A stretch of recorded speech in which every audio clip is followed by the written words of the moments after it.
দুই নয়নে দেখব আমি বাদশাহী কারখানা মনের বাসনা।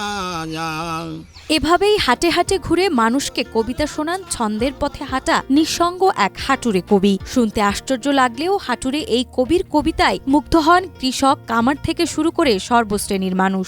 বিসমিল্লাতেই কলম ধরি, খোদার নামটি স্মরণ করি, বৈশা লেখি সুরের কবিতা।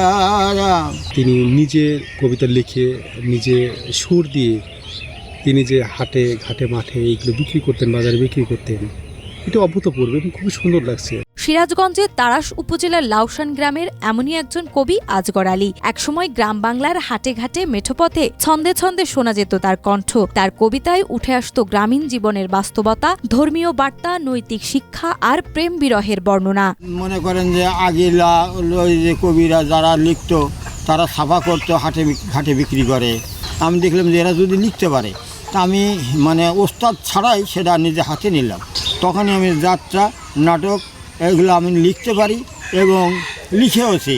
প্রযুক্তির প্রসারের আগে ৯০ দশকের পূর্বে গ্রাম বাংলায় হাটবাজারে হাটুরে কবি কিংবা চরণ কবিদের পদচারণা ছিল পরিচিত দৃশ্য। হাতে লেখা কবিতার সুরে গিয়ে শোনাতেন তারা। সেই ধারারই একজন ছিলেন আজগর আলী।